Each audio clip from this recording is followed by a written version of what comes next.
नमस्कार. धाराशिव जिल्ह्यातील सर्व शेतकरी बांधवांना मी एक जाहीर आवाहन करतो की मागील रब्बी हंगामात धाराशिव जिल्ह्यातील शेतकऱ्यांना युरिया खत मिळाला नाही, याचा निषेध करण्यासाठी आम्ही पुणे येथील कृषी आयुक्त कार्यालयावर निषेध आंदोलन करणार आहोत.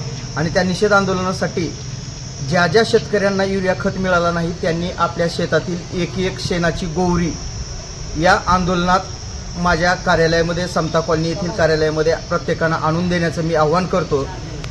जास्तीत जास्त गौऱ्या या निषेध आंदोलनासाठी याव्यात, म्हणजे त्या सगळ्या गौऱ्या एका पिकअपमध्ये घालून या ठिकाणी कृषी आयुक्त कार्यालयावर नेऊन त्या ठिकाणी त्याचा निषेध नोंदवण्यात येईल. खरं पाहिलं तर आपल्या धाराशिव जिल्ह्यात 7,883 मेट्रिक टन खत असताना परत 5,500 मेट्रिक टन खत मागवला, युरिया खत. मग 7,500-8,000 हजार मेट्रिक टन खत असताना का 5,500 मागवला? आणि एवढा 13-14 हजार टनाचा साठा असताना रब्बी हंगामात खत मिळाला नाही. आणि आज परत पुन्हा ॲग्रोन पेपरवर बातमी आहे की शासन दुप्पट भावाने आयात करणार आहे, जवळपास 25 लाख मेट्रिक टन युरिया खत.